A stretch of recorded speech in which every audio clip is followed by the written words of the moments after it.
Greetings, my friends, and thank you for tuning in to episode number 5 of the Hometown Moguls podcast. My name is Ryan Yoder, and I am the host. If this is the first episode you're listening to, please take the time to go back to episode number 1 for more information about what I'm trying to accomplish with this.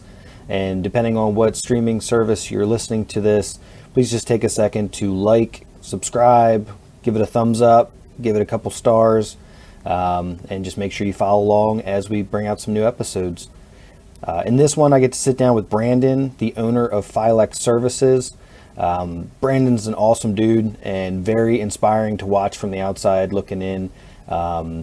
Between the age at which he became a Master Electrician to the size and the success he's had of the company so far, and just his overall humble mentality and the way he's looking at the journey so far and where he's able to take this thing. So it was awesome to get to sit down with him and talk for a couple minutes and peel back the layers to take a look behind the curtain.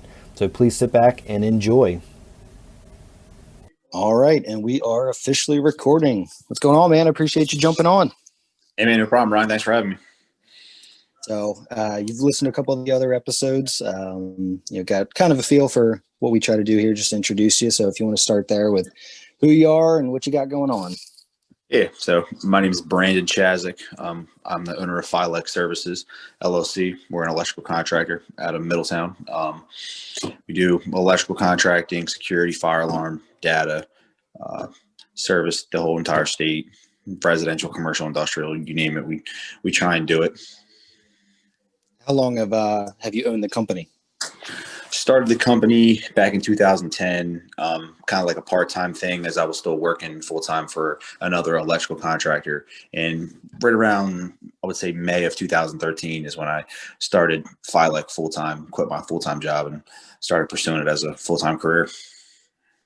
And I kind of touched on this with our mutual friend, Sean, who was on here. You're a younger dude. I mean, has that been any sort of obstacle, people kind of giving you crap from other peers in the industry, or when you're going out to put out bids, people, looking at you a little differently being a young business owner? Yeah, I mean, absolutely. I mean, when I got my master's license, I was 20. So I was the youngest person in Delaware to actually ever get their master's license. I'm pretty sure I still am.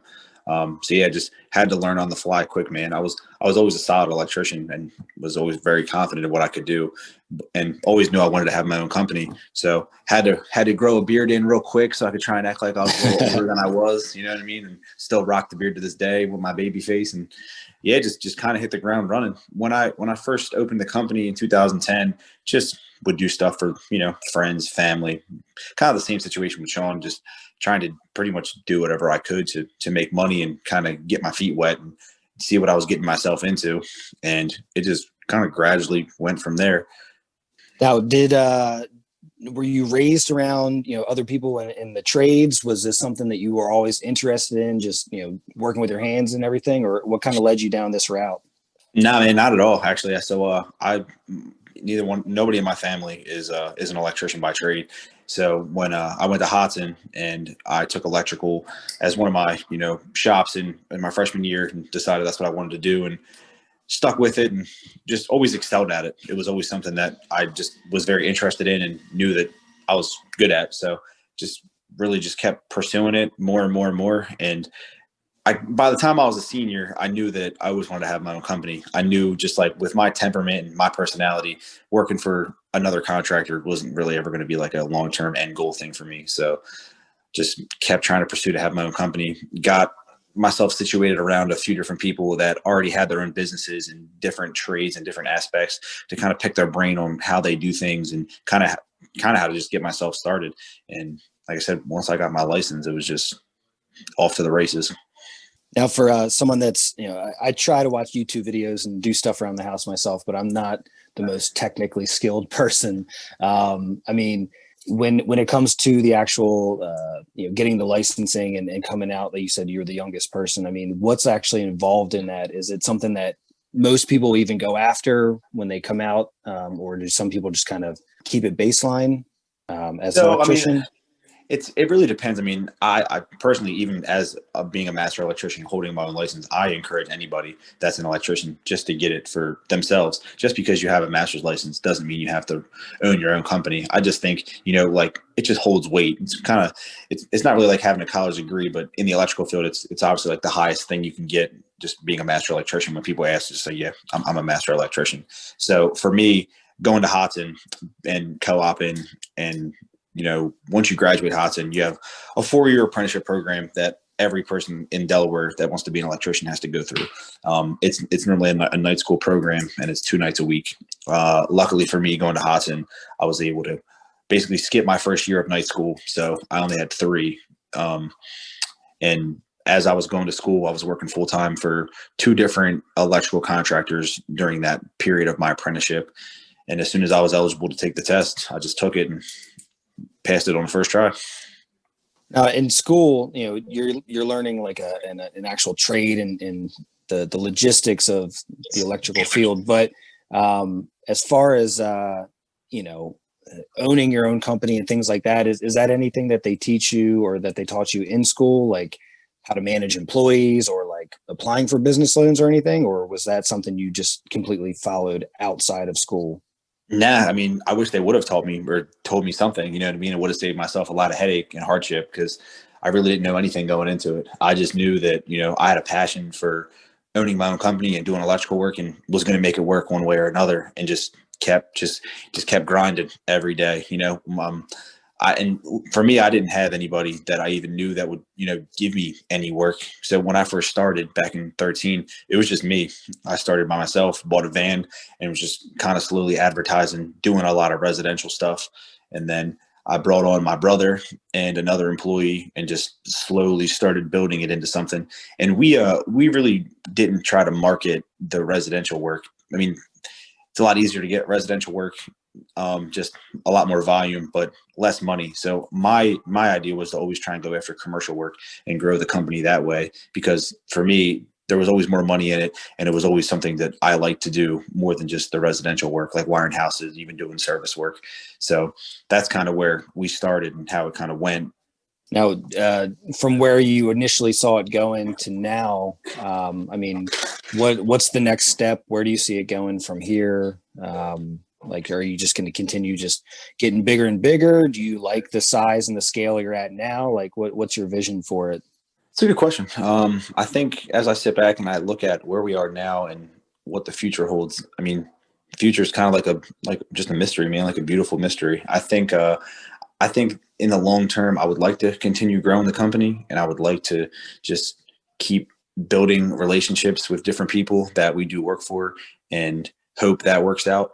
I can't really see myself having the company be like 100 employees or anything crazy like that. Right now, we're at about 30 employees, and I could see myself getting to about 50, maybe 60 employees, and calling it a day. I mean, really, it's all about like what you're comfortable with and where you see your goals and your visions. I mean, I never opened the company because I wanted to be a multimillionaire, just make a bunch of money. It was just more of like a passion driven thing. So I guess to answer that question, it's just trying to take advantage of all the opportunities that I can and see how they work out moving forward. And the electrical field, much like other ones, myself, included with trash, there's a lot of people doing this similar things. What do you think makes you stand out, or what have you focused on doing differently than the other companies that's helped you to grow to the size that you already have grown to?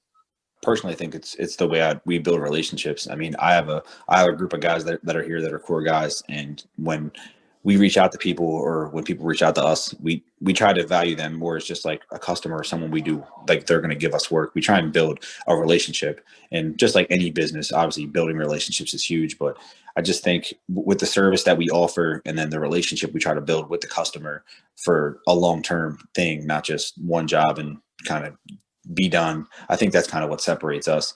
And really, I mean, the people that work here, our employees, I just think we have some of the best employees in the electrical field, period. They're knowledgeable, and they're good people, and they're easy to work with. So, I mean, without them and without the relationships we build, I mean, there wouldn't be a company. So I've been lucky to be introduced to a lot of good people, and those good people that I've been introduced to have always just, referred us out to other people, and it's just worked out so far.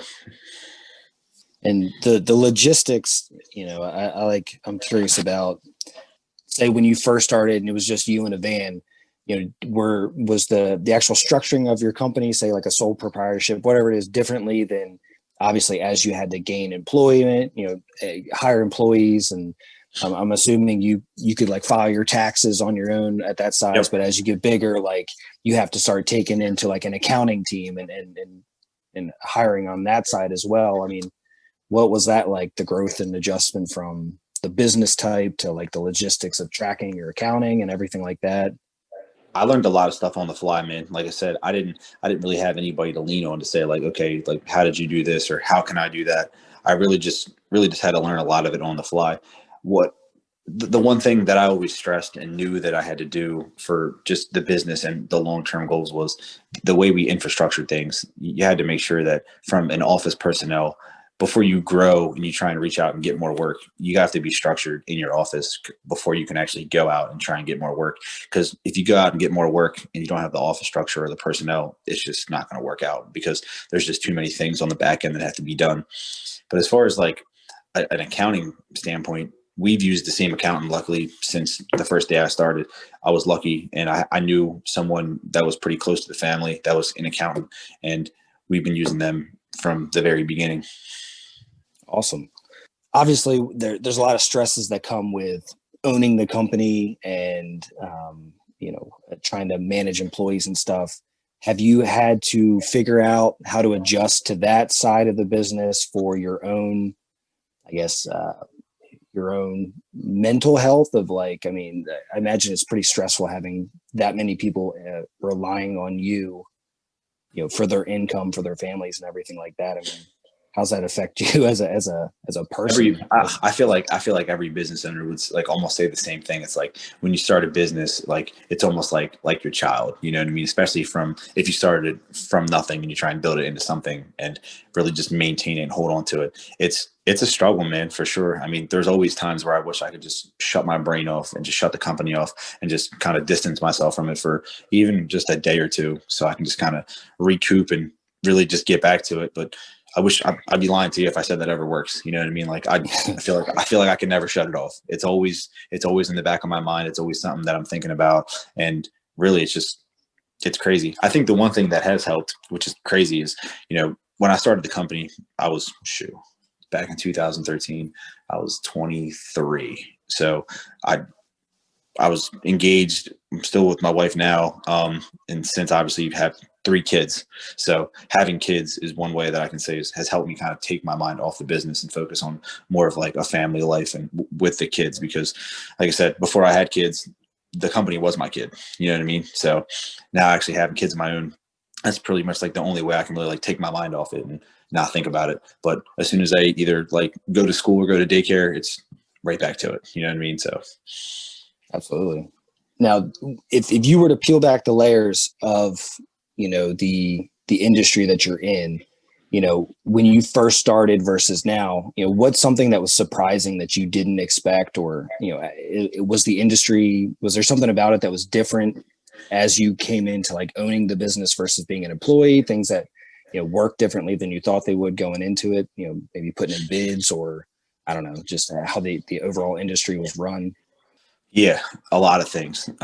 Because you got to think, I mean, being just an employee working for a company, you're never exposed to the behind the scenes, day to day, how you run an office, how you bid a job, how to even order material, like how any of that stuff works. So for me, it was just, like I said, it was just a lot of learning things on the fly. I think the biggest thing that I would say that really surprised me, about being a business owner compared to actually like working for somebody is, that's a tough question. I would have to probably say, the material industry. I mean, it's pretty crazy. I mean, I don't know how it is with any other trades, but I can tell you in the electrical industry, the suppliers and the way that they handle things and the way you get pricing. I mean, from when I first started to even now, I mean, it's a tough business to be in, just because when you're the new guy starting out, nobody knows you. You're starting a company. Like you're not getting the same prices on things that, say, someone that's been in business for 5 to 10 years are, and you have to slowly basically get better pricing. And that's something that I wish I would have known how to do early on, because I probably could have saved myself a whole bunch of money from buying things that cost more money than they would have if I had a little bit of help on the back end to get my pricing down in the beginning. So I'd probably say that was the craziest thing, because even still to this day, there's some things that we buy, and like companies that have been in business for 30 years, like you're still not getting the same pricing that they are. So I think that's kind of the hardest thing to adjust to, and really what I didn't expect coming into it. Sure. Yeah. And I mean, being on the outside looking in, that's something, the materials and everything like that, I wouldn't even have thought of, until you're on the inside of it. One thing that always comes to mind anytime you're, say, I mean, I know you don't do as much residential, but even on the commercial side, there's like a DIY mentality that a lot of homeowners, or say a business owner, tries to, get away and cut some corners and do it themselves. I mean, I imagine you've had to have stumbled upon some pretty wacky things that people trying to do with what I imagine is a pretty dangerous utility, dealing with the electric of a building. Yeah, absolutely. I mean, there have been many occasions where we get called out to places that somebody tried to do something themselves, either a homeowner or a business owner, and it's just completely dangerous. You know what I mean? So luckily, or somehow, it hasn't caught on fire, and we just got there in the nick of time to fix it. But I could ramble off so many different times where we've been called out to fix those type of things, and nothing surprises me anymore, to be honest with you. Now, me being on the outside looking in, what type of, are there like regulating bodies and things that I imagine are, the county and stuff that you have to go through permitting? I mean, what's all involved in, a commercial job? It's funny you bring that up, because the electrical industry in Delaware is a little different than pretty much any other, I would say, trade. We actually don't go through the county for any of our permits, licenses, or anything like that. Obviously, to have a business license, you go through the county or you go through the state, but all our inspections for any electrical work that we do are all done by a third party that's governed by the state of Delaware. So like for us, say I wanted to go change your service or go do a job in your house, we actually don't need to go to the county and get a permit to do that work. That work's all inspected by a third party inspector. Nothing goes through the county. So for us, it's actually like a blessing, because we hear a lot of things from different trades about having to go through the county and get permits and get inspections, and we don't hear very positive things whatsoever about having to do those. So that's one less step for us that we don't have to go through in order to do a project. And one of the things that came up in my conversation with Joe, with his background in construction, and it seems like we're talking about how blue collar industries, or more hands-on industries, there's almost like this, I don't know how you would say it, there's a mentality of it's done a certain way, don't mess with it. Being a younger guy coming in, are there things that you see that you can change about the industry, or things that you can do differently that also help you stand out against, say, some of the other guys that have been doing it the same way for however many number of years? I wouldn't really say there's a lot of things that I can change about the industry, or even things that I would want to change, but there's definitely a lot of things that I can put my own twist on. You know what I mean?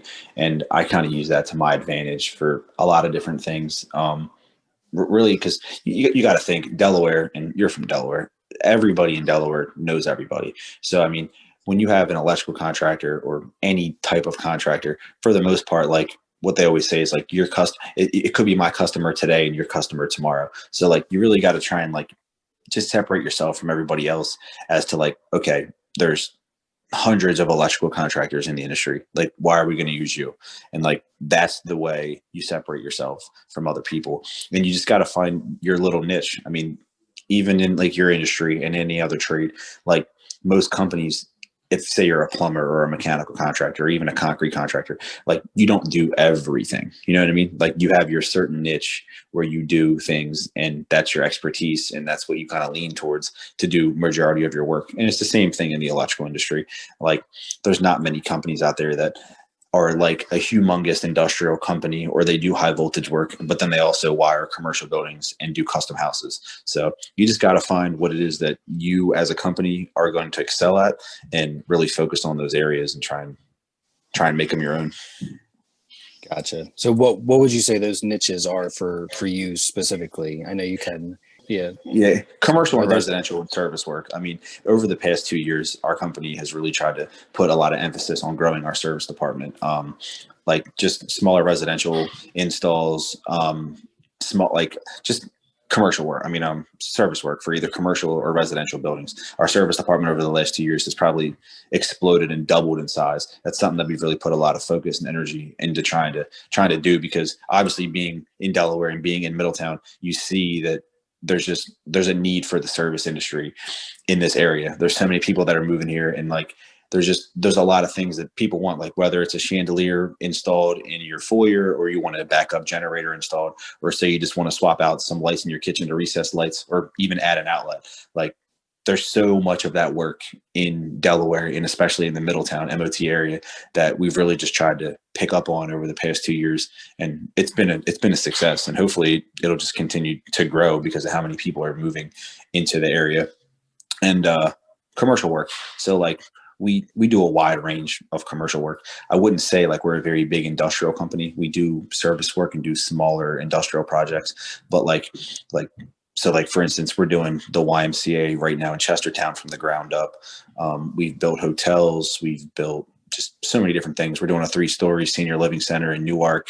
So those are the type of things that I think we know that we're good at, and we try and focus on getting projects that fit our criteria and don't try and really go out of the realm of what we're kind of good at.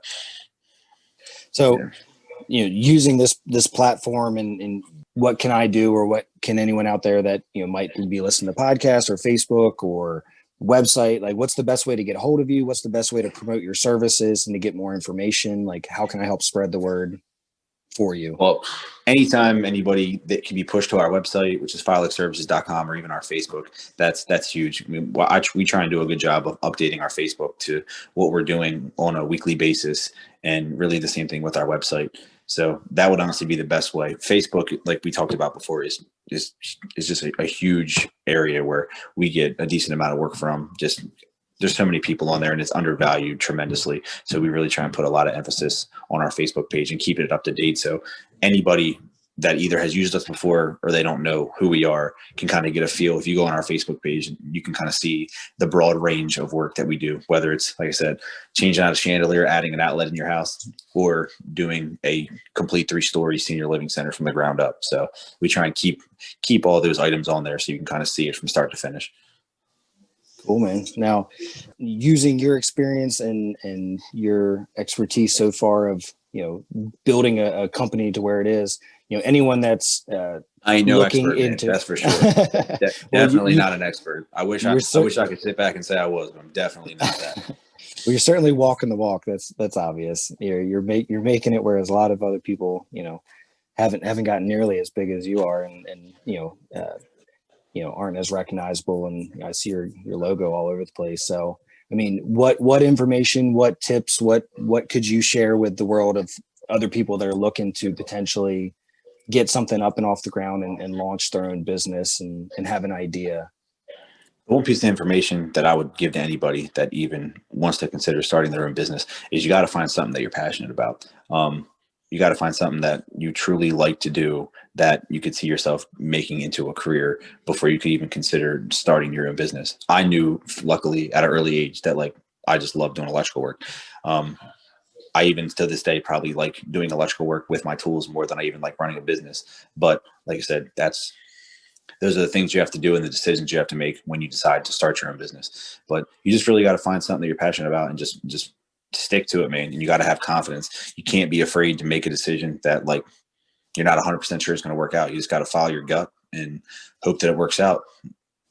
I'm always curious about, once you get to a certain level of, success. I know you're super humble about, you don't want to make it seem like, you're just out there killing it, but, at some point you do have to start, on the side, investing into your own future and the things that you're doing for your kids and your wife and your family. On an investing side, as far as like a planning for your future, I mean, is there anything that you've started to dabble in, anything that you're interested in? Like, do you do any trading on the stock market? Do you look at real estate? Are there things that you're doing, on your own personal development side on that front? Yeah. So we've actually kind of got into the real estate market probably about 5 years ago. Me and my wife did. We started buying and flipping houses probably about 5 years ago. We normally flip about 2 to 3 houses a year, and we have a couple rentals as well. So like we try and tack on like 1 or 2 rentals to our portfolio every year, and then we try and really just at least flip 2 to 3 houses a year to try and keep that moving. Because like you said, it's a lot better when you have multiple like levels of income or just different streams of income, because you got to have cash flow. I mean, FILEC's awesome, and the electrical industry has been good to me, and the company has been doing well.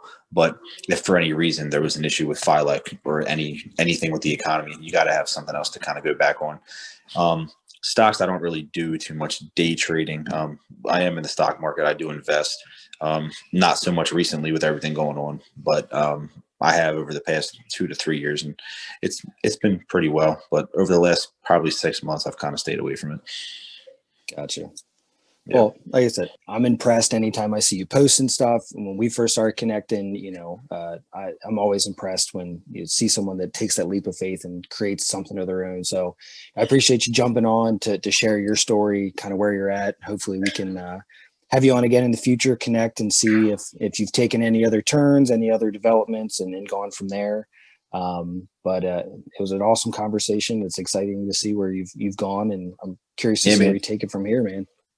Likewise, dude, I'm really curious to see how this podcast works out. Like I said, I got nothing but faith in you, so I can't see that it's not going to explode. You know what I mean? Seems like you have a great base of people that you know and people that you network with in this area. So I can't only imagine how big this thing's going to get. So I'll be glad to know that I was one of the first few on there. My brother, I appreciate it, dude. Cool, man. Thanks, man. Good talking to you.